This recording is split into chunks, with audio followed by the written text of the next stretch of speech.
क्या? माया देवी, महामाया नाम होगा वो, जो भी जहां दिया होगा गलत दिया होगा, महामाया नाम। चलिए स्टार्ट करें। तो स्टार्ट करते हैं। तो अब थोड़ा सा एक्टिव हो जाइए और बातचीत बंद, जितना बातचीत था घर में कर लिए हैं। चलिए स्टार्ट करते हैं। पहली चीज तो ये कि मैं आपको बौद्ध धर्म और जैन धर्म के बारे में कंपैरिजन पूछूंगा, ठीक है? तो आपको कंपैरिजन बताना होगा। एक तरफ मैं लिखता हूं बच्चों जैन धर्म, क्या लिखता हूं? जैन धर्म। और एक तरफ लिखते हैं, एक तरफ लिखते हैं जैन धर्म,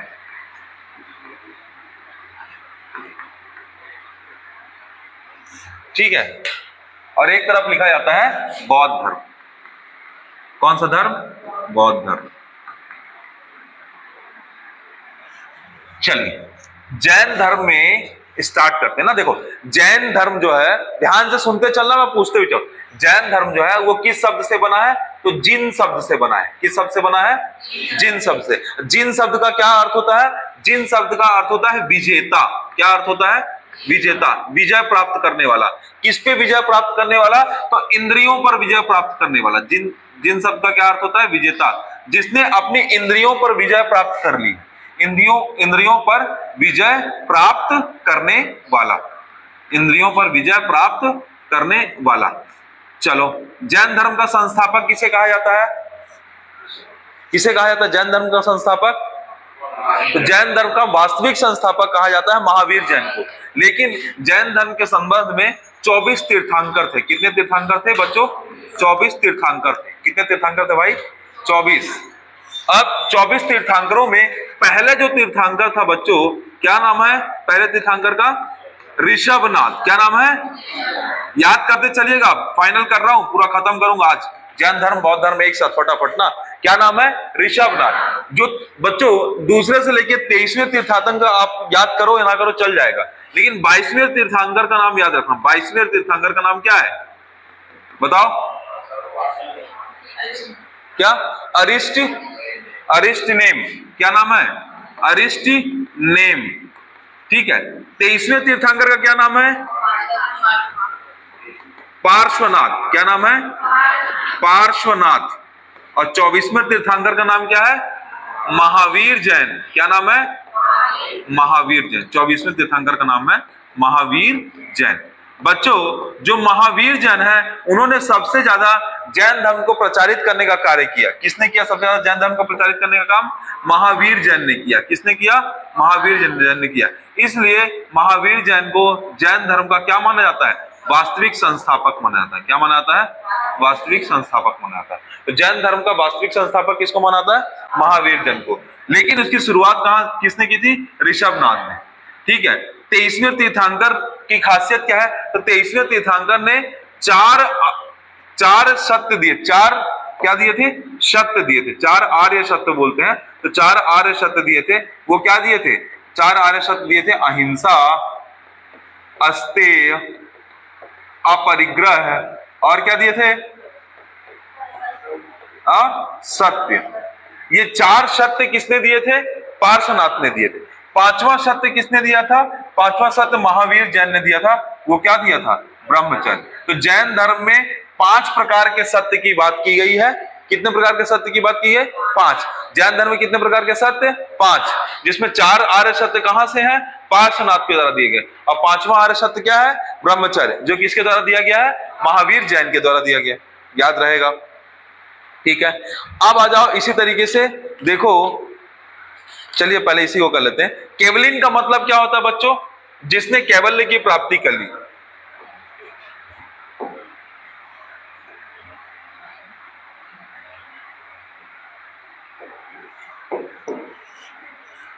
इधर हम बौद्ध करेंगे, इधर जैन करते चल रहे हैं, ठीक है। देखो एक 3-4 प्रकार के शब्द का प्रयोग करते हैं जैन धर्म में। एक शब्द का नाम क्या है? केवलिन। केवलिन किसको बोलते हैं? अरे महावीर जैन को बोलते हैं कैवल्य प्राप्त जिसने करे, कैवल्य प्राप्ति, जिसने कैवल्य की प्राप्ति कर ली हो। कैवल्य प्राप्ति किसको बोलते हैं? जिसको आत्मज्ञान हो गया हो। क्या ज्ञान हो गया हो? आत्मज्ञान हो गया हो। दूसरा नाम इनको बारे में क्या बताया था अभी सबसे शुरू में? जिन। क्या कहा था? जिन, जिसने अपनी इंद्रिय पर विजय प्राप्त कर ली हो। किस पे? इंद्रियों पर। किस पे विजय प्राप्त कर ली हो? इंद्रियों पर। तीसरा नाम क्या है? अरिहंत। इनका और क्या नाम है? अरिहंत, जो पूजनीय योग्य है। ये क्या है? पूजनीय है ना। इनका नाम कौन कौन सा है? पहला नाम क्या है? महावीर जैन का पहला नाम क्या है? कौन, क्या नाम है? कैवलिन। दूसरा नाम क्या है? जिन। तीसरा नाम क्या है? अरिहंत। चौथा खुद क्या है? तीर्थंकर। तो तीर्थंकर कौन होता है? जो नियमावली देता है। तीर्थंकर कौन होता है? जो नियम बताता है, नियमावली देता है। याद रहेगा, ये बता चुके हैं हम लोग ना, नियमावली देता है। और एक और नाम है निर्ग्रंथप। क्या नाम है? हाँ, जिसे, जो जीवन के सुख दुख के बंधन से मुक्त है। निर्ग्रंथप, जिसे कोई मतलब नहीं है ना, जो सुख दुख से क्या है? सुख दुख जैसे बंधन से मुक्त है। सुख दुख जैसे बंधन से मुक्त, वो क्या कहलाता है? निर्ग्रंथप कहलाता है। क्या कहलाता है? तो महावीर जैन के कितने नाम थे? महावीर जैन को इन नामों से जाना जाता था। क्या बताया? सुनो ध्यान से। महावीर जैन में की शुरुआत, जैन धर्म की शुरुआत में जिन शब्द है, उसका अर्थ होता है विजेता, जिसका मतलब है इंद्रियों पर विजय प्राप्त कर लिया। 24 तीर्थंकर हुए हैं जैन धर्म में, जिसकी शुरुआत ऋषभ नाम ने की थी। और 23वें नंबर के कौन थे? पार्श्वनाथ। 22वें नंबर के कौन थे? अरिष्टनेम। इन दोनों का उल्लेख किसमें किया गया बच्चों? इन दोनों का उल्लेख ऋग्वेद में। किसमें है? ऋग्वेद में। यानी वेदों की रचना में ऋषभनाथ और अरिष्टनेम के बारे में लिखा गया है। 23वें तीर्थंकर जो पार्श्वनाथ थे, उन्होंने कुछ हद तक जैन धर्म को प्रचार प्रसार किया। लेकिन 24वें तीर्थंकर जो है, जिनका नाम क्या है? महावीर जैन, वो जैन धर्म के वास्तविक संस्थापक माने जाते हैं, क्योंकि उन्होंने सर्वाधिक जैन धर्म का प्रचार प्रसार किया। 4 आर्य सत्य किसने दिया? पार्श्वनाथ ने। अहिंसा, अस्तेय, अपरिग्रह सत्य, और महावीर जैन ने। और उसमें क्या जोड़ दिया? ब्रह्मचर्य। इससे टोटल कितने सत्य हो गए? 5 सत्य हो गए। ये किसके सत्य हैं? जैन धर्म के सत्य हैं। अब हम बात कर रहे हैं किनकी? हम बात करें महावीर जैन की। महावीर जैन के 5 नाम क्या क्या है? तो कैवलिन नाम है उनका, जिन बोलते हैं उनको, अरिहंत बोलते हैं, तीर्थंकर बोलते हैं, निर्ग्रंथप बोलते हैं। ये सब किसका नाम है? महावीर जैन का नाम है। किसका नाम है? महावीर जैन। चलिए, महावीर जैन का जन्म कब हुआ था बच्चों? महावीर जैन का जन्म हुआ था 540 बीसी में। कब हुआ था? 540 बीसी में। ठीक है। महावीर जैन के बचपन का नाम क्या है? वर्धमान है। क्या नाम है? अच्छा, महावीर जैन की माता जी का नाम क्या है? त्रिशाला। क्या नाम है? अच्छा, महावीर जैन के पिताजी का नाम क्या है? पिताजी का नाम क्या है? सिद्धार्थ। क्या नाम है? सिद्धार्थ। ठीक है। फिर महावीर जैन की मौसी का नाम, नहीं, क्या? अरे नहीं, यही तो खेल देंगे, यहीं पे तो खेल हो जाएगा। देखो, अब महावीर जैन की पत्नी का नाम क्या है? यशोदा। यहां पे भी खेला हो जाएगा। इधर यशोदा है, तो महावीर गौतम बुद्ध की पत्नी का नाम क्या है? यशोधरा। ठीक है। इनकी माता का निधन नहीं हुआ था। गौतम बुद्ध की माता का निधन हो गया था, तो उनकी मौसी ने उनको लालन पालन किया था। उसको हम तीसरे बगल में करेंगे। इनकी पुत्री का नाम क्या है? तो 2 नाम है पुत्री का, एक है अड़ोज्या और एक प्रियदर्शनी। एक का नाम है प्रियदर्शनी। जो प्रियदर्शनी थी, उसके हस्बैंड का नाम क्या था? उपाली। क्या नाम था? उपाली नाम था? जमाली। देखो, अब बोलो, अब देखो उपाली कौन है? उपाली पढ़ेंगे बौद्ध धर्म। उपाली पढ़ेंगे बौद्ध धर्म में, तो जमाली और उपाली को एक साथ नहीं करेंगे। ठीक है। अभी उपाली पढ़ेंगे। आपको सूत्र पिटक मैंने बताया था कल, सूत्र पिटक बताया था, विनय पिटक बताया था, अभिधम्म पिटक बताया था। तो सूत्र पिटक के रचयिता है आनंद, विनय पिटक के रचयिता है उपाली, और अभिधम्म पिटक के रचयिता कौन है? तो मोगली पुत्र तिष्य। बताएंगे अभी, सारे चारों बौद्ध संगीति पढ़ाया। तो देखो, जन्म कब हुआ महावीर जैन का? 540। बचपन वर्धमान। माता का नाम त्रिशाला, पिता का नाम सिद्धार्थ, पत्नी का नाम यशोदा, पुत्री का नाम अड़ोज्या और प्रियदर्शनी। उसके हस्बैंड का नाम क्या है? प्रियदर्शनी के जामाली। ये क्या है? महावीर जैन का प्रथम शिष्य है। महावीर जैन का प्रथम शिष्य कौन है? जामाली है, उसका दामाद ही है।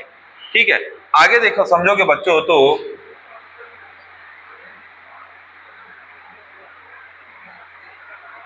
आगे समझोगे तो देखना, ठीक है, अब इनको ज्ञान प्राप्ति के संदर्भ को लेकर बात कर लेते हैं। देखो, इनको ज्ञान प्राप्ति कहां हुआ? तो पहली बात है, ज्ञान प्राप्ति के लिए कितनी वर्ष की उम्र में निकले?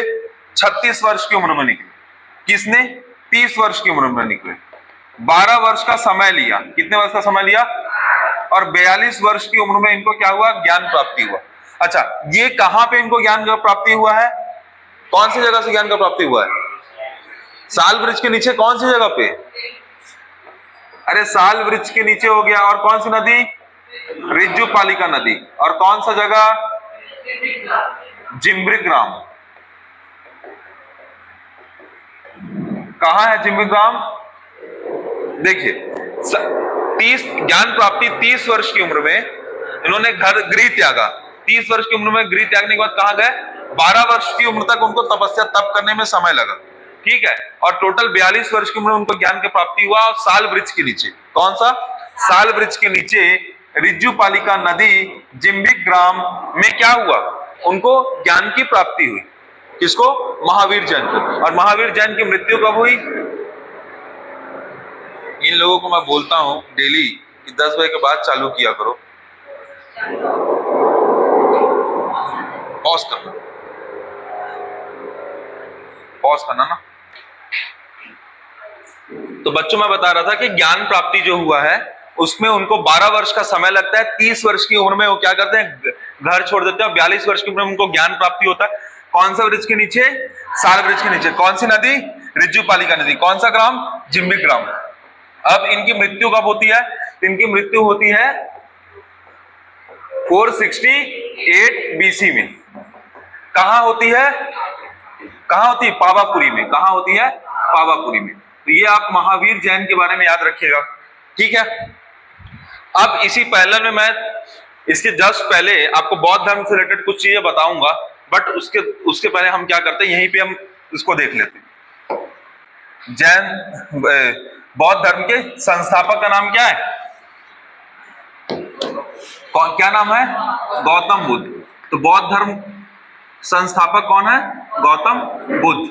संस्थापक कौन हो गया? गौतम बुद्ध। तो गौतम बुद्ध के बारे में आपको क्या पता है? गौतम बुद्ध का जन्म कहां हुआ है बच्चों?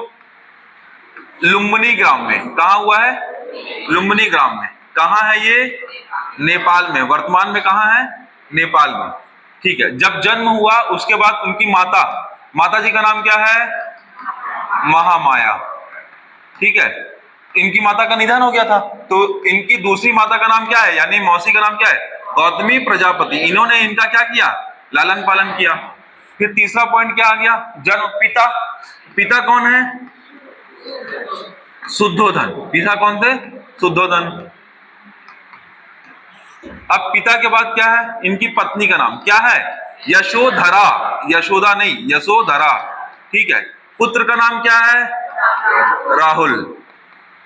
ठीक है, इन्होंने अपने गृह का त्याग कब किया था? तो 29 वर्ष की उम्र में इन्होंने भी गृह त्याग कर दिया था। क्या किया था? 29 वर्ष की उम्र में इन्होंने गृह त्याग दिया। अच्छा, इनका जन्म किस डेट पे हुआ है? तो बच्चों 463 बीसी, सॉरी 500,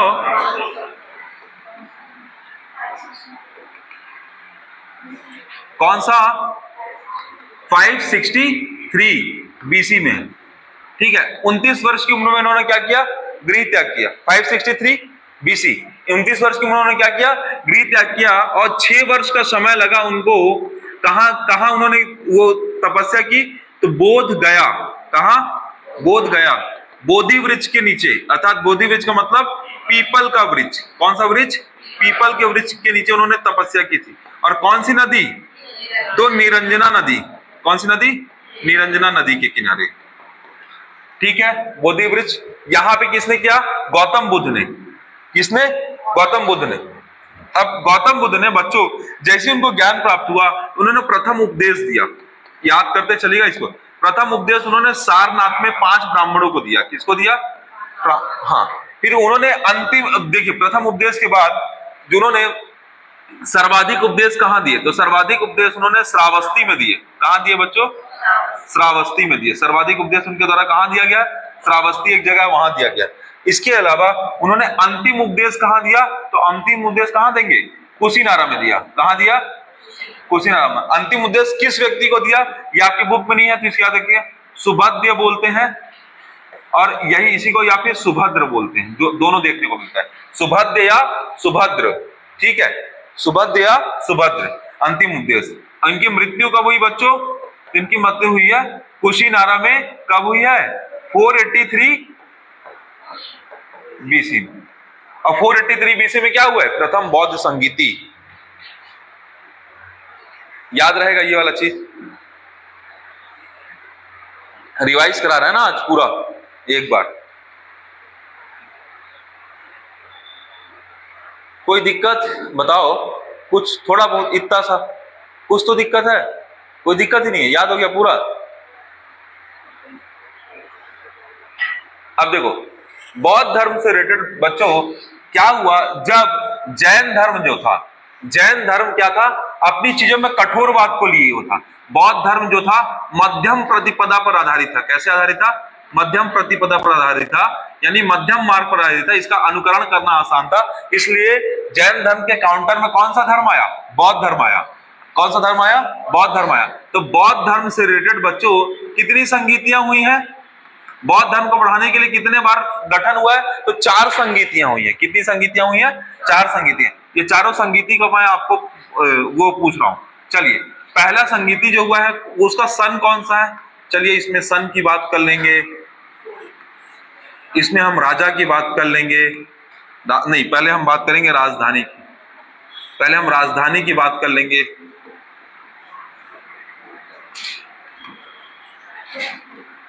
राजधानी की बात कर लेंगे, या फिर ऐसा राजधानी की बात कर लेंगे, राजा की बात कर लेंगे, गुरु की बात कर लेंगे, और विशेष क्या है इसकी बात कर लेंगे। चलिए पहला, दूसरा, तीसरा और चौथा। पहला कब हुआ है, 483 बीसी। दूसरा कब हुआ है, 383 बीसी। तीसरा कब हुआ है, 251 बीसी। और फर्स्ट एडी, ठीक है। चलिए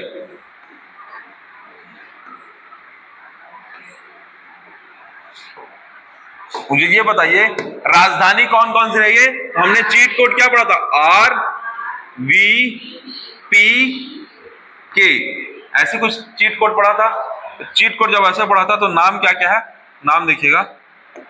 पहला R बोले तो राजगृह, दूसरा वैशाली, तीसरा पाटलिपुत्र,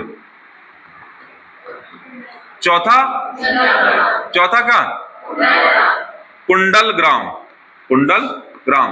ये 4 जगह बौद्ध संगीतियां हुई हैं बच्चों, ठीक है। पहली समिट का वो कहां हुई है, राजगृह में। दूसरी समिट कहां हुई है, वैशाली में। तीसरी समिट कहां हुई है, पाटलिपुत्र। चौथी समिट कहां हुई है, कुंडल ग्राम। चलिए राजा कौन कौन रहा है, तो मैंने चीट को बताया ना, का यानी आजात शत्रु, फिर काला शोक, काला में काला हटा दो, अशोक, और फिर क्या होगा, कनिष्क, ऐसी कुछ बताया है। फिर मैंने गुरु बताया था, तो गुरु क्या बताया था, गुरु बताया था पहला गुरु कौन थे, महाकश्यप। कौन थे, महाकश्यप। फिर दूसरा कौन थे, सब्बकामी। कौन थे, सब्बकामी। तीसरा कौन थे, तीसरा मोगली पुत्र तिष्य, मोगली पुत्र तिष्य।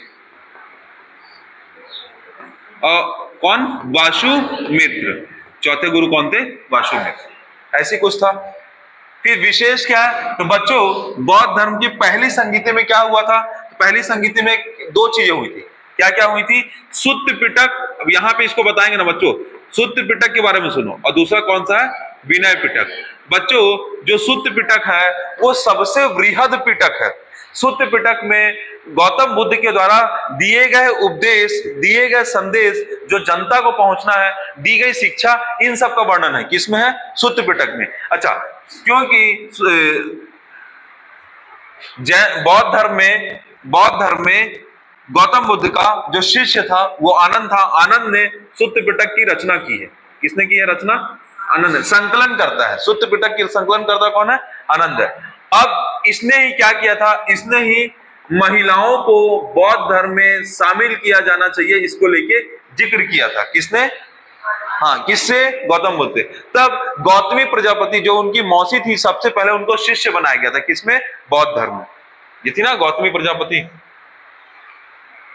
किसकी? गौतम बुद्ध की मौसी। तो उनको क्या किया? पहली शिष्य बनाया गया। जो विनय पिटक है बच्चों, विनय पिटक की रचना जो की है उस व्यक्ति का नाम है उपाली। क्या नाम है?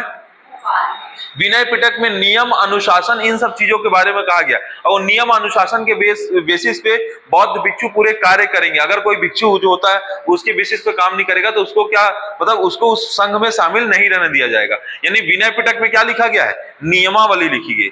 बच्चों यहाँ पे दो चीजें आई, एक स्थिरवादीन आई और एक महासंघिका आई। बता देना, स्थिरवादीन और महासंघिका। यानी कि बौद्ध धर्म में क्या हुआ, दो तरीके की विचारधाराएं पनपने लगी। एक वो जो बौद्ध धर्म को जैसा गौतम बुद्ध ने बोल दिया वैसे ही फॉलो करना है, वैसा ही रहेगा, एक भी चेंज नहीं होगा, वो कहलाए स्थिरवादीन। पूरी तरीके से रूढ़िवादी, पूरी तरीके से पुरानी विचारधारा। जैसे मान लो किसी व्यक्ति ने बोल दिया, आपके दादा ने बोल दिया कि पढ़ोगे लिखोगे बनोगे नवाब और खेलोगे कूदोगे होगे खराब, आपने मान लिया।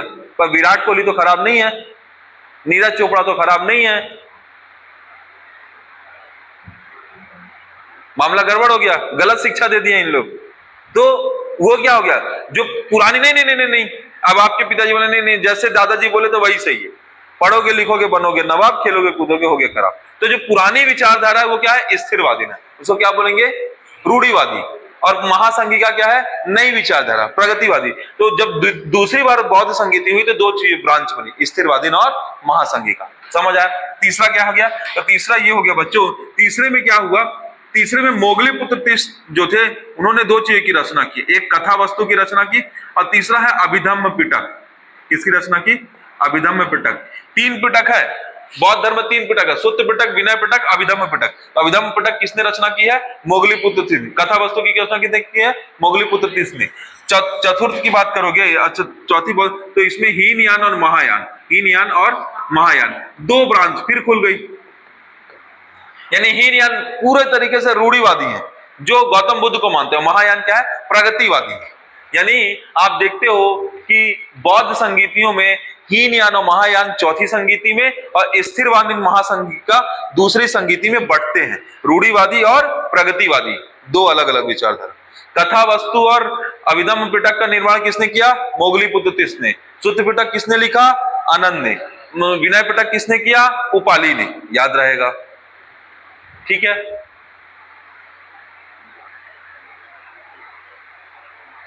अब बच्चों थोड़ा सा आगे बढ़ते हैं और थोड़ा सा आगे बढ़ के ये देखते हैं कि जैन धर्म को किन किन लोगों ने संरक्षण दिया। तो जैन धर्म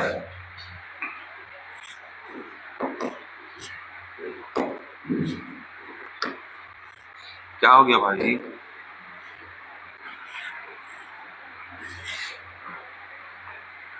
जैन धर्म को किन राजाओं ने संरक्षण दिया है?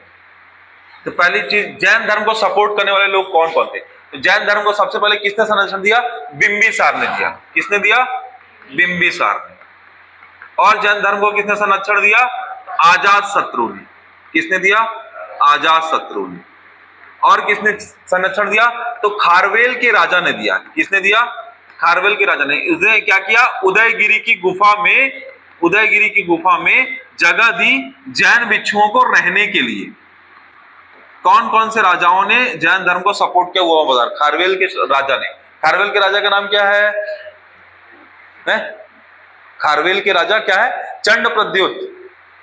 कलिंग नरेश है ना वो, तो चंड प्रद्योत कहाँ है? अवंतिका में है। चंड प्रद्योत जो है वो अवंतिका में है। खारवेल राजाओं में कलिंग नरेश, कलिंग का एक राजा था, उस राजा स्पेसिफिक नाम नहीं दिया। तो खारवेल शासकों ने उदयगिरी की गुफा में जैन भिक्षुओं को संरक्षण दिया। एक इंपॉर्टेंट चीज ये, राजमल्ल। राजमल्ल कौन है? बता दो भाई। गंगवंश का राजा। किसका राजा? गंगवंश। राजमल्ल ने क्या किया था?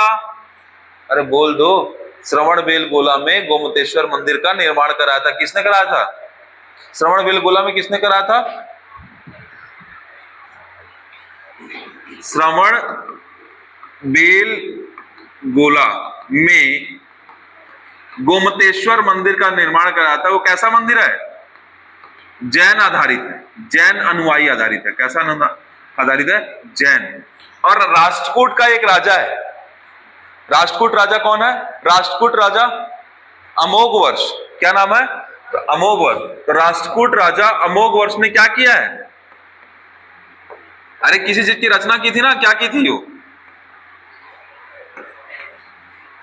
तुम लोग किताब नहीं पढ़े हो क्या? हाँ, किसने क्या बोला? अमोघवर्ष ने किस चीज की रचना की है? रत्नमालिका। कैसे उसको पता है? तुम्हें नहीं पता? रत्नमालिका की रचना की।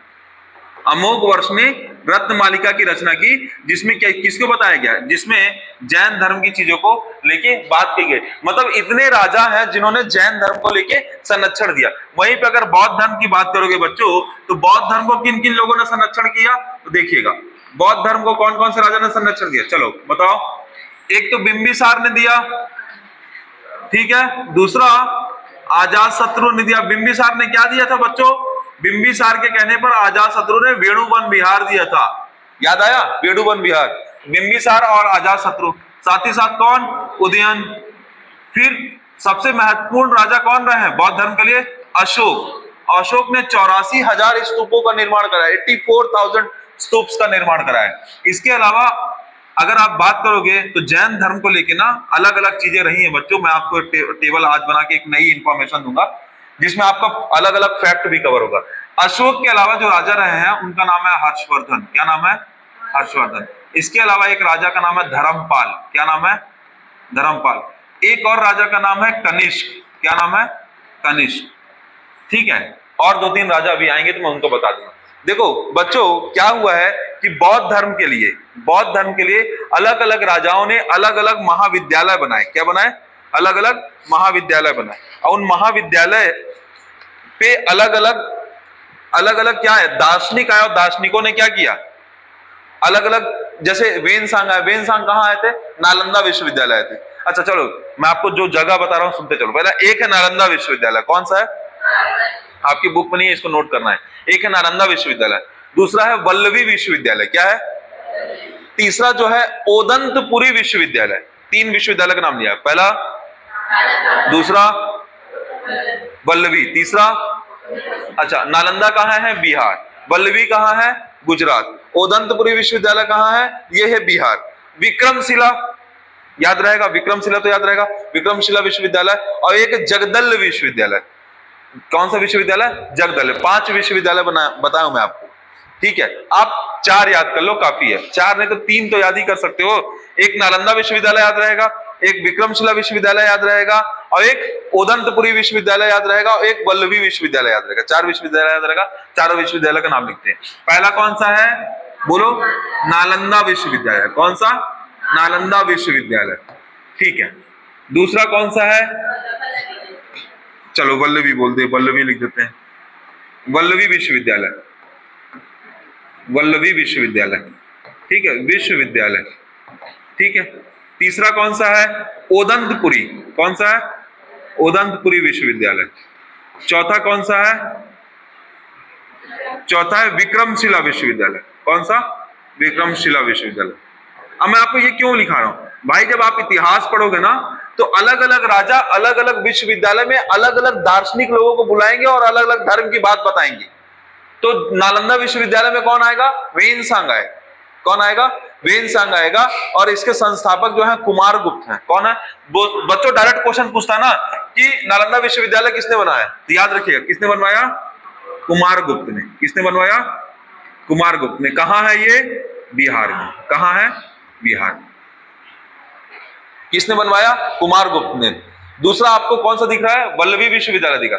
इसका निर्माण कराया भट्टारक ने। किसने कराया? भट्टारक ने। किसने कराया?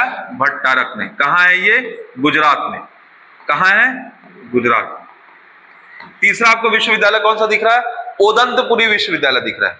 कौन सा दिख रहा है? ओदंतपुरी। और ओदंतपुरी विश्वविद्यालय ये भी कहां है?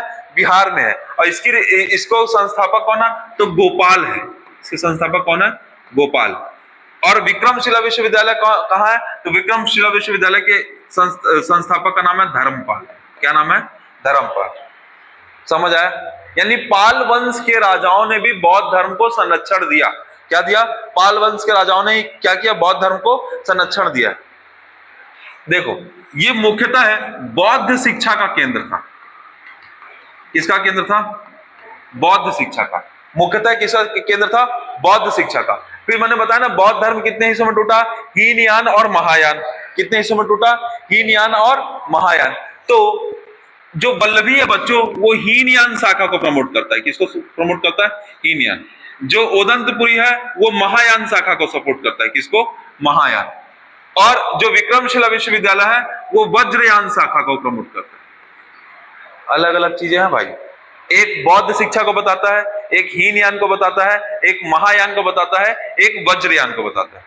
अब आप बोलोगे सर समझ नहीं आया, तो बौद्ध शिक्षा में क्या आता है? जब हीनयान महायान अलग नहीं हुआ था, पूरी बातें नालंदा विश्वविद्यालय से शुरुआत हुई, पर उसमें फिर अलग अलग लोग मानते गए, नहीं गौतम बुद्ध की ये बात कही हुई को मैं नहीं मानता, ये चीज है। हीनयान वाले नहीं, जो उन्होंने बोल दिया वही सर्वसत्य है, मैं उसी को ही मानूंगा। ऐसा सिस्टम कहां चलता था? वल्लभी में। वो कौन सी शाखा के थे? हीनयान। जो बोले नहीं नहीं बुद्ध की ये बात गलत है, इस चीज को ऐसे नहीं करना चाहिए, तो प्रगतिवादी हो गए। तो क्या हो गए? महायान। अब देखो बच्चों, वज्रयान जो है ना, वो हीनयान महायान से थोड़ा सा अलग होके एक वज्रयान बनेगा। और वज्रयान की भी तीन शाखाएं होंगी। वज्रयान की भी कितनी शाखाएं होंगी? 3 अलग अलग शाखाएं होंगी बच्चों, जिसमें कालचक्रयान और सहजयान 2 अलग अलग शाखाएं हैं। तो आपको उतना नहीं जानना है, बस आपको यह जानना है कि हीनयान शाखा से जुड़ा हुआ कौन सा है? वल्लभी विश्वविद्यालय। महायान शाखा से जुड़ा हुआ कौन सा है? ओदंतपुरी विश्वविद्यालय। वज्रयान शाखा से जुड़ा हुआ कौन सा है? तो विक्रमशिला विश्वविद्यालय। और नॉर्मल बौद्ध शिक्षा से जुड़ा हुआ कौन सा है? तो नालंदा विश्वविद्यालय। अगर बोलोगे बौद्धों से रिलेटेड सबसे बड़ा विश्वविद्यालय कौन सा है? नालंदा विश्वविद्यालय। अच्छा, ये जो है ये गुप्त वंश को बताता है, ये जो है मैत्रक वंश को बताता है, ये जो है पाल वंश को बताता है। ये दोनों किस वंश को बताता है? पाल वंश को। ये कौन सा राजा है? मैत्रक वंश का। और ये कौन सा राजा है? तो ये गुप्त वंश का। कुमार गुप्त कौन सा वंश का है? गुप्त वंश का। ये कौन सा है? मैत्रक वंश का। ये कौन सा है? पाल वंश का। अच्छा, अभी आपको वंश नहीं समझ में आएगा, लेकिन मैं एक डायग्राम बनाऊंगा जहां मैं बताऊंगा गुप्त यहां बैठे हैं, पाल यहां बैठे हैं, चेंदी यहां बैठे हैं। ज्यादा को तो अभी बता देंगे तो थोड़ा समझ में आ जाएगा। ये समझ आया कि नहीं आया? है ना? यानी बौद्ध धर्म से रिलेटेड जो राजा रहे हैं, बिंबिसार, अजातशत्रु, उदयन, अशोक, हर्षवर्धन, धर्मपाल, कनिष्क, गोपाल, भट्टारक, ये सभी राजा रहे हैं जिन्होंने किसको संरक्षण दिया? बौद्ध धर्म को संरक्षण दिया। क्लियर हुआ कि नहीं? इतना अच्छे से पता होना चाहिए क्लासिफाई, इधर किसने दिया, इधर किसने दिया। अब बात करते हैं बच्चों बौद्ध दर्शन की। किसकी बात करते हैं? और जैन दर्शन। तो जैन दर्शन में सबसे पहले जैन में क्या बताया गया है? चलो मैं इसको याद करा देता हूं जैन, क्योंकि फिर ऐसे में बहुत टाइम लगेगा। जैन धर्म में क्या क्या चीजों की बात कही है? तो जैन धर्म में 5 आर्य सत्य की बात कही है। कितने आर्य सत्य की? 5। बताइए उनको कहां लिखा हुआ है, उनको बताइए। उनको उतना इंटरेस्ट नहीं आएगा, अभी नहीं देखेंगे तो। आपको पता है कि नहीं? जैन धर्म के 5 आर्य सत्य दिखाइए। जैन धर्म के 5 आर्य सत्य, 5 महाव्रत। पहला कौन सा है? सत्य। दूसरा अहिंसा। तीसरा अस्तेय। चौथा अपरिग्रह। और 5वां ब्रह्मचर्य। याद हुआ ये? ठीक है। और इसी तरीके से कितने रत्न हैं? 3 रत्न हैं। कितने रत्न हैं? 3। सम्यक दर्शन, सम्यक ज्ञान, सम्यक आचरण। 3। सम्यक दर्शन, सम्यक ज्ञान, सम्यक आचरण। जो देखा है उसे ही ज्ञान प्राप्त किया है, जो ज्ञान प्राप्त किया है उसे ही आचरण के रूप में बदल दिया। कितने तरीके की व्रत की बात करते हैं? तो 7 शील व्रत की बात करते हैं। कितने तरीके की व्रत की बात करते हैं? 7 शील। जिसमें मैंने आपको बोला है कि 2 याद रखिएगा, एक दिग्व्रत याद रखिएगा, एक देशव्रत याद रखिएगा। ठीक है, 2 तो याद रखेगा। इसके अलावा क्या क्या होता है? तो अनर्थ दंड, सामयिक, उपभोग, प्रतिभोग, परिणाम, अतिथि संविभाग और प्रषेधों उपवास। ये 7 अलग अलग शील व्रत हैं, जिसमें आपको 2 तो कम से कम याद रखना। ठीक है, ठीक है। अब जैन धर्म के दर्शन में 3 तरीके के दर्शन है। अनेकांतवाद है, श्यादवाद है और नौवाद है। अब देखो ये एकदम एंड पे जाके समझने की जरूरत नहीं है, मैं इसको बताऊंगा। जैन धर्म का जो सिद्धांत है बच्चों, ऐसे समझो, जैन धर्म सिद्धांत जो है वो 3 हिस्सों में बटा हुआ है। कितने हिस्सों में बटा हुआ है? 3 हिस्सों में। एक जो है वो एक व्यवहारिक सिद्धांत की बात करता है। किसकी बात करता है? व्यवहारिक सिद्धांत की बात करता है। जैन सिद्धांत ना कैसे बात करता है? एक व्यवहारिक सिद्धांत की बात करता है, एक दार्शनिक सिद्धांत की बात करता है।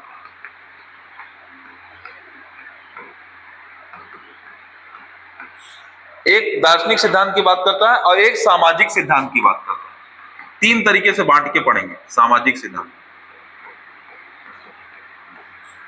पहला कौन सा है? व्यवहारिक, दूसरा दार्शनिक और तीसरा सामाजिक। ठीक है, तो अब देखिए जो दार्शनिक है वो मेन है। दार्शनिक में बोलता है कि ईश्वर नहीं है, अनिश्वर, ईश्वर नहीं है, अनिश्वरवादी। ठीक है, आत्मा है तो आत्मवादी, निर्वाण प्राप्ति होनी चाहिए तो निर्वाण, व्यक्ति का पुनर्जन्म होता है तो पुनर्जन्म, ऐसी कुछ है ना बच्चों। और अनिश्वरवादी, आत्मवादी, निर्माण, पुनर्जन्म, और एक और चीज की बात करता है, क्या? कर्मवाद, कि जो कुछ है कर्म है। आपका जो पुनर्जन्म का चक्र है वो बंद कैसे होगा? वो कर्मवाद पे बंद होगा। अगर आपका कर्म अच्छा होगा तो आप निर्वाण को प्राप्त करेंगे, तो आप बार बार इस दुखमय संसार में आपका जन्म नहीं होगा। यानी कि अनिश्वरवाद, आत्मवाद, निर्वाण, पुनर्जन्म और कर्मवाद, ये 5 तरीके का सिद्धांत किसने दिया है? जैन धर्म में दिया गया है, दार्शनिक सिद्धांत है। व्यवहारिक सिद्धांत में कितने सिद्धांत है? तो 2 सिद्धांत है। पंच महाव्रत, पंच महाव्रत मतलब क्या हो गया बच्चों? वही अहिंसा, अस्तेय, अपरिग्रह, है ना, ये सब क्या कहलाएंगे? पंच महाव्रत। क्या कहलाएंगे? पंच महाव्रत। और पंच महाव्रत के अलावा दूसरा क्या है? अनुव्रत दिया गया, अनुव्रत, याद रहेगा। पंच महाव्रत, अनुव्रत, ये कैसे सिद्धांत है? ये व्यवहारिक सिद्धांत है। अगर सामाजिक सिद्धांत की बात करोगे बच्चों, तो सामाजिक सिद्धांत में बोलता है कि नारी स्वतंत्र और आभार, नग्नता और पाप, ये 3 तरीके की चीजें हैं। तो आपको उतना याद करने की जरूरत नहीं है। नारी स्वतंत्रता, इसकी बात बताई गई है, नग्नता इसकी बात बताई गई है, पाप इसकी बात बताई है। क्योंकि आपको पता है जैन धर्म की 2 शाखाएं, एक श्वेतांबर है और दूसरा दिगंबर। जो श्वेतांबर है बच्चों वो श्वेत वस्त्र धारण करते हैं, और जो दिगंबर है वो वस्त्र धारण नहीं करते हैं। जो दिगंबर की शाखा है वो दक्षिण की शाखा है, जो श्वेतांबर की शाखा है वो उत्तर की शाखा है। जो श्वेतांबर है उसमें क्या होता है? उसमें संथारा होता है, और जो दिगंबर है उसमें क्या होता है? संलेखना होता है। संलेखना और संथारा क्या होता है बच्चों? कि व्यक्ति के अंतिम समय में व्यक्ति खाना पीना सब कुछ छोड़ देता है, व्यक्ति एकांत में रहने लगता है और अपने मृत्यु का खुद ब खुद इंतजार करता है ना। और उस दौरान वो हमेशा बैठ के सोचता है कि मैंने अपने जीवन में कितने कर्म किए हैं, कितने सत्कर्म किए हैं, कितने दुष्कर्म किए हैं, उसके आधार पे अपने आप को क्या करता है? कैलकुलेट करता है। ये विधि क्या कहलाती है? संलेखना और संथारा। जब श्वेतांबर लोग ऐसी विधि करते हैं तो क्या कहलाएंगे? संथारा, और जब दिगंबर लोग करेंगे तो क्या कहलाएंगे? संलेखना। ऐसी कुछ बताया था, आज रिवाइज करा रहा हूं, पूरा जो पढ़ाया था उसी को रिवाइज करा दे रहा हूं। ठीक है, अब देखो जैन धर्म में भी संगीतियां हुई हैं बच्चों। कितनी संगीतियां हुई हैं? 2 संगीतियां हुई। कितनी संगीतियां हुई हैं? एक तो हुई है चंद्रगुप्त मौर्य के टाइम में। कब हुई है? चंद्रगुप्त मौर्य के टाइम में हुई है, 322 ईसा पूर्व। कब हुई है? 322 ईसा पूर्व, ऐसी, या 320 ईसा पूर्व। क्या लिखा है? 302 लिखा है ना, वो मेरे ख्याल से वो करेक्ट होगा। एक बार चेक करेंगे, 322 होना चाहिए। ठीक है, तो देखिए प्रथम, या फिर देख लेंगे प्रथम जैन संगीति कब हुई है? 300, जो कि अभी क्लियर कर दो, अभी क्लियर कर देते हैं।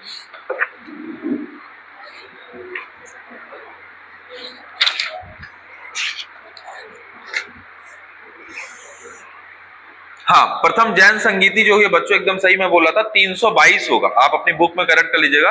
प्रथम जैन संगीति कब हुई है? 322 में हुई है। ठीक है, उसके अध्यक्ष कौन थे? स्थूलभद्र थे। कौन थे?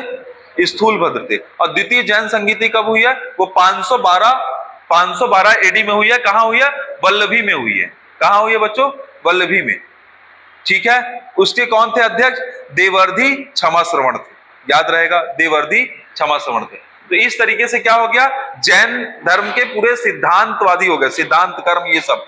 जैन धर्म के बारे में 2-3 बातें और हैं बच्चों, कि जैन धर्म से रिलेटेड साहित्य जो है, जैन धर्म में जो सबसे पढ़ा लिखा इंसान था वो क्या था? संस्कृत विद्वान। उसका नाम क्या है? जयचंद। क्या नाम है? जयचंद। ठीक है, अब उन्होंने क्या क्या, जैन धर्म के वालों ने क्या क्या लिखा, तो इसको लिखिएगा। कल्प सूत्र, जैन धर्म कहीं ऊपर नोट कर लीजिएगा, जैन धर्म में क्या क्या लिखा गया साहित्य में। तो कल्प सूत्र लिखा गया है, भगवती सूत्र लिखा गया है, आचरांग सूत्र लिखा गया है। कल्प सूत्र, भगवती सूत्र, आचरांग सूत्र। कल्प सूत्र, भगवती सूत्र, आचरांग सूत्र, भद्र बाहु चरित्र, भद्र बाहु चरित्र, आदि पुराण, आदि पुराण, परिशिष्ट पर्व, परिशिष्ट पर्व, परिशिष्ट पर्व, प्रमेय कमल मांड, प्रमेय कमल मांड,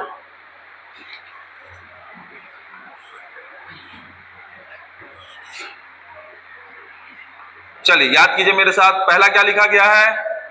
कल्प सूत्र। पहला क्या? चलिए दूसरा बताइए, भगवती सूत्र। तीसरा बताइए, अचरांग सूत्र। क्या? अचरांग सूत्र। चौथा बताइए, कौन सा? भद्र बाहु चरित्र। पांचवा,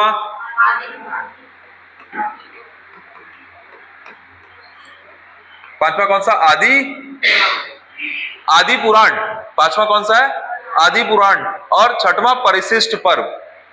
पांचवा आदि पुराण, छठवां परिशिष्ट पर्व। और बताइए, सातवां है प्रमेय,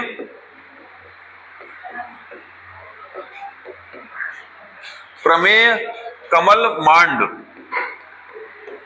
ठीक है, अब देखिए सबसे इंपॉर्टेंट चीज है, इतनी सारी चीजें टैक्सेस तो पहले नहीं बताया था, तो आप इसको लिख लीजिएगा। कल्प सूत्र जो है, कल्प सूत्र की जो रचना किसने की है? तो भद्रबाहु के द्वारा। किसके द्वारा लिखी गई है? भद्रबाहु के द्वारा। याद रखिएगा, ये किसके द्वारा लिखा गया है? भद्रबाहु। किसके द्वारा बच्चों? भद्रबाहु।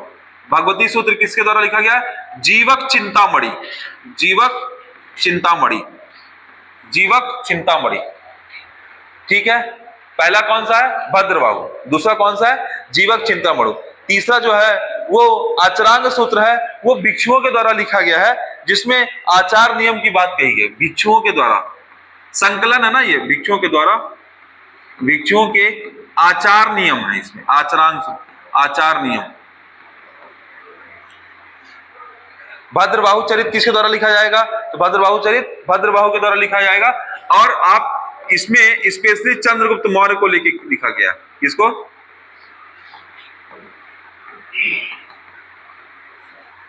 आदि पुराण जो है, हाँ ये इंपॉर्टेंट है, आदि पुराण, परिशिष्ट पर्व और प्रमेय, प्रमेय कमल मांड, ये तीनों के लिए एक एक राइटर है। एक का नाम हेमंत है, एक का नाम जिनसेन हेमचंद्र है, एक का नाम जिनसेन है और एक का नाम प्रभाचंद्र है। ठीक है, याद रखिएगा, आदि पुराण में जिनसेन, क्या नाम है? जिनसेन। हेमचंद, क्या क्या? जिमसेन। आदि पुराण में जिनसेन, परिशिष्ट पर्व में हेमचंद और प्रमेय कर्म मांड में प्रभाचंद। कौन? प्रभाचंद। ये नया इंफॉर्मेशन, इसको ऐड कर लीजिएगा, ये चीज आपकी बुक में नहीं है। यानी इतने तरीके के क्या है? इतने तरीके के साहित्य हैं और साहित्यकार है। ठीक है, इसको अलग से ढूंढ के लिखा रहे हैं।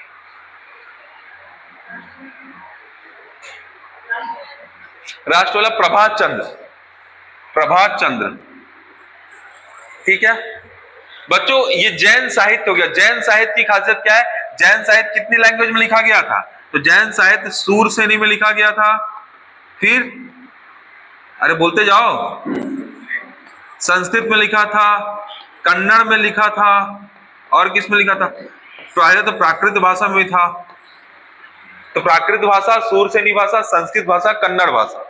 लेकिन अंत तक जाते थे जैन किस में लिखा जाने लगा? संस्कृत भाषा में। और संस्कृत भाषा सिर्फ किसको आती थी? समाज के उच्च वर्ग को आती थी। तो सभी लोगों तक जो जैन धर्म के लोग बोलते थे वो पहुंच नहीं पाता था। जैन धर्म अपने आप में बहुत कठोर था, जिसको फॉलो करना या अनुकरण करना बहुत कठिन था। याद रहेगा जैन धर्म का। अब देखो बौद्ध धर्म सिद्धांत की बात करते हैं। किसकी बात करते हैं? बौद्ध धर्म सिद्धांत। बौद्ध धर्म सिद्धांत में आपको फटाफट या बताते चलो, बौद्ध धर्म सिद्धांत में मैंने क्या बताया है? पहले त्रिरत्न बताया था। त्रिरत्न में क्या बताया था? बुद्ध धम्म संघ बताया था। त्रिरत्न में क्या बताया था? बुद्ध, धम्म और संघ, यही बताया था। फिर कितने तरीके की बुद्ध धर्म संघ, कितने तरीके की पिटक बताया हूं? 3 तरीके की पिटक बताया। कौन कौन सा? सुत्त पिटक, विनय पिटक, अभिधम्म पिटक। अच्छा, कितने तरीके के व्रत बताया हूं? 10 तरीके के व्रत बताया हूं। 5 व्रत किसके लिए? 5 व्रत किसके लिए होगा? गृहस्थ व्यक्ति के लिए होगा, है ना। और 5 व्रत किसके लिए होगा? सन्यासी के लिए। ठीक है, ये 5 व्रत में क्या क्या आएगा? अहिंसा, अस्तेय, अपरिग्रह, वही पूरा सेम वही रहेगा, अपरिग्रह, ब्रह्मचर्य और अहिंसा, अस्तेय, अपरिग्रह और ब्रह्मचर्य और एक सत्य।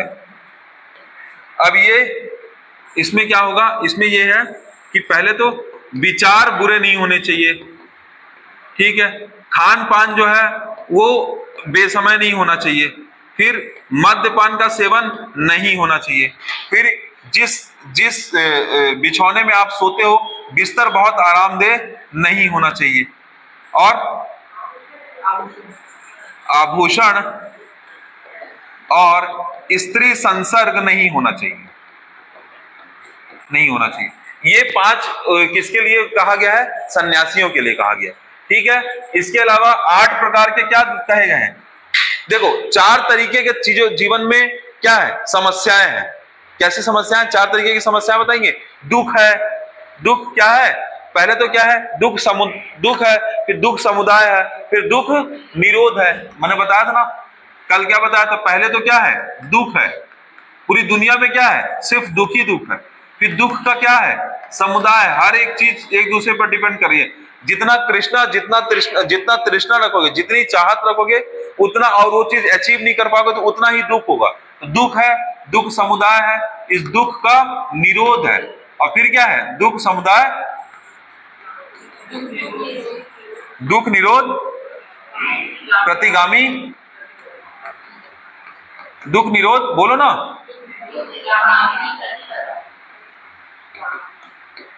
प्रतिपदा। ये 4 चीजें। ये 4 चीजों से बचने के लिए हमको क्या जरूरी है? 4 चीजों से बचने के लिए अष्टांगिक मार्ग दिए गए हैं। कितने मार्ग दिए गए हैं? अष्टांगिक मार्ग दिए गए। वो अष्टांगिक मार्ग कौन से हैं? तो देखिएगा, वो अष्टांगिक मार्ग सुनिएगा। पहला क्या है? सम्यक दृष्टि। जो आप देखेंगे वही आप संकल्प करेंगे। फिर सम्यक संकल्प, फिर सम्यक क्या? सम्यक वाक, 3 तरीके का। फिर सम्यक कर्म, सम्यक व्यायाम, सम्यक स्मृति, सम्यक समाधि और सम्यक आजीव। ये 8 तरीके के सम्यक या अष्टांगिक मार्ग जो है, इनको क्या बोलते हैं? अष्टांगिक मार्ग बोलते हैं। क्या बोलते हैं? अष्टांगिक मार्ग। ये क्या है? 4 तरीके के दुख हैं। ये क्या है? 10 तरीके के व्रत हैं। ये क्या है? 3 तरीके के पिटक है। ये क्या है? 3 तरीके के क्या है? त्रिरत्न है। बुद्ध धम्म संघ, ये क्या है? त्रिरत्न। पिटक, सुत्त पिटक, विनय पिटक, अभिधम्म पिटक। सुत्त पिटक आनंद, विनय पिटक उपाली, अभिधम्म पिटक मोगलीपुत्र 30। सुत्त पिटक, विनय पिटक पहली बौद्ध संगीति में, अभिधम्म पिटक तीसरी बौद्ध संगीति में। अरे पूछा गया प्रश्न है, उसमें अभी और 5 निकाय होते हैं, वो मैं बता नहीं रहा हूं, ठीक है, बाद में देखेंगे। अगर मेंस में पढ़ाऊंगा तो मेंस में लिखाऊंगा। देखो, 5 व्रत गृहस्थ के लिए, 5 व्रत सन्यासियों के लिए, यही सब बताया था कल, ठीक है। अब बौद्ध दर्शन की बात करते हैं। तो बौद्ध दर्शन में क्या आता है? बौद्ध दर्शन में क्या क्या आता है बच्चों, बताओ। बौद्ध दर्शन में एक आता है, हाँ, पहला क्या आता है? अनीश्वरवाद, ईश्वर नहीं है ये भी बोलते हैं। दूसरा क्या आता है? शून्यवाद, संसार की हर चीज क्या है? मिथ्या है, शून्यवाद। तीसरा क्या है? अनात्मवाद, ये आत्मा पे भी विश्वास नहीं करते हैं। ये तो आत्मवाद है, कम से कम आत्मा पे विश्वास करते हैं। बौद्ध लोग तो आत्मा पे भी विश्वास नहीं करते, अनात्मवाद है। क्या है? अनात्मवाद है। और क्या है? क्षणिकवाद, ये संसार की हर चीज क्या है? क्षणिक है, कभी सुख है तो कभी दुख है, ऐसा क्षणिकवाद। कैसा है? क्षणिकवाद। तो 4 तरीके के सिद्धांत कौन दिया है? बौद्ध लोगों ने दिया। बच्चों इसमें ना एक चीज और याद रखिएगा, मध्यम प्रतिपदा। हमेशा बौद्ध ना मध्यम मार्ग पे चलने को कहता है। और जो है जैन धर्म है वो बहुत कठोर है। इवन आपको मैं बता दूं कि चंद्र लोहार नाम का एक व्यक्ति था। वो व्यक्ति कुशीनारा में रहता था। जब गौतम बुद्ध की मृत्यु हुई थी तो ऐसा माना जाता है कि गौतम बुद्ध जो है वो मांस का सेवन कर दिए थे और उनके बॉडी का रक्तचाप बढ़ गया था। मांस के सेवन में किसका सेवन किया था? सूकर मांस का सेवन किए थे, सुअर के मांस का सेवन किया था और कुशीनारा में वो डाइजेस्ट नहीं कर पाए और उनका देहांत हो गया ऐसा, और बीमार भी चल रहे थे ऐसा, समझ गए? तो ये हमेशा किसकी बात करता है? मध्यम मार्ग की। ये किसकी बात करता है? कठोर नियतिवाद की, जैसा लिखा गया वैसे ही करना है। ठीक है, कौन? जैन धर्म। इसलिए जैन धर्म कम प्रचारित होता है, बौद्ध धर्म ज्यादा प्रचारित होता है। अब इसमें बच्चों हीनयान और महायान दो अलग अलग शाखा है। तो हीनयान ना गौतम बुद्ध को भगवान मान लेते हैं और उसकी मूर्ति बना के पूजा करेंगे। देखिएगा आप, हीनयान महायान में मैंने आपको अंतर बोला था पढ़ के आने के लिए, आपने पढ़ के आए हो। देखो क्या लिखा गया है कि हीनयान निम्न मार्ग के लोग हैं और महायान क्या है? उत्कृष्ट मार्ग के लोग हैं। एक का केंद्र क्या है? कौशाम्बी, तो दूसरे का केंद्र क्या है? मथुरा। इस हीनयान का पालन कैसे करते हैं? कठोरता के साथ। तो महायान का पालन कैसे किया जाता है? उदार और परिवर्तनशील रूप में, उदार और परिवर्तनशील रूप में। हीनयान में ग्रंथों को, हीनयान के ग्रंथ जनरली किस भाषा में लिखे गए हैं? पाली भाषा में। जबकि बच्चों महायान जो है वो संस्कृत भाषा में लिखे गए हैं, क्योंकि प्रगतिवादी है। बाद के लोगों की भाषा क्या हो गई थी? संस्कृत हो गई थी, क्योंकि वैष्णव धर्म और स्वयं धर्म आ जाएगा, जैन धर्म बौद्ध धर्म का। तो इन जब बाद के धर्म बनने, आपको पता है ये जो हीनयान महायान आपको दिख रहा ना, ये आपको ये जो दिख रहा नालंदा विश्वविद्यालय, ये सब कब के हैं? बौद्ध धर्म गौतम बुद्ध के टाइम के नहीं है, गौतम बुद्ध की मृत्यु के 500 साल बाद की कहानी है ये। अरे उनके राजा लोग, उनके अनुयायी लोग जो उनको पढ़ाए, है ना, ये 7वीं 8वीं शताब्दी की बात है, ये 7वीं 8वीं शताब्दी की बात। मतलब जो आप चीज पढ़ रहे हो ना, वो जीरो के 500 साल पहले की बात पढ़ रहे हो, और जो ये चीज है ना, ये जीरो के 500 साल बाद की बात है। मतलब 1000 साल बाद ये विश्वविद्यालय बने और उन विश्वविद्यालय में बौद्ध धर्म को प्रचारित किया गया। समझ आया क्या कहना चाह रहा हूं? ठीक है, तो इसका केंद्र क्या था? कौशाम्बी। इसका मथुरा। इसमें कठोरता से पालन करता था, इसमें उदारता से, पाली भाषा में, संस्कृत भाषा में रूढ़िवादिता और मूर्ति पूजा पर बल दिया गया, और इसमें मूर्ति पूजा पर बल बिल्कुल भी नहीं दिया गया। आशावादी दृष्टिकोण अपनाया गया, सिर्फ पुरुषों को निर्वाण प्राप्ति का रास्ता था। महायान में महिला और पुरुष दोनों को था। ये बर्मा, श्रीलंका और जावा में फैले, लेकिन ये पूरे एशियाई देश, पूर्वी एशियाई देश में पहुंच गए। यहाँ बुद्ध को क्या माना गया है? यहाँ बुद्ध को महापुरुष माना गया है, और इसमें क्या माना गया है? सिर्फ एक प्रतीकात्मक व्यक्ति माना गया कि ये व्यक्ति है जो अच्छा था, इसकी चीजों से आप सीख सकते हो। ठीक है, और भी बहुत सारी चीज लिखी हुई है। तो इस तरीके से जैन धर्म बौद्ध धर्म की जो बेसिक बातें मैंने आपको बता दी, कंपेयर करके चार्ट बना के इसलिए बताया ताकि आपको एक साथ दोनों चीजें याद हो जाए। आज का क्लास एवं ही पढ़ा दिए। आज पढ़ाना था मेरे को क्या? मगध साम्राज्य का उदय। मैं बगल में मगध साम्राज्य का उदय पढ़ा के आया हूं। ठीक है, तो कल से हम जो पढ़ेंगे वो मगध साम्राज्य का उदय पढ़ेंगे। मगध साम्राज्य के उदय में हम फिर बहुत सारी चीज पढ़ेंगे, हर्यक वंश, शिशुनाग वंश, नंद वंश, फिर सबके तो राजाओं को पढ़ेंगे, उनकी चीजों को, अलग अलग राजाओं ने क्या क्या चीज किया है। तो आप इसको पढ़ के आइएगा। मगध साम्राज्य और अवंती, ये दोनों के बीच लड़ाई होगी, मगध साम्राज्य जीतेगा और मगध साम्राज्य चीजों को आगे ले जाएगा।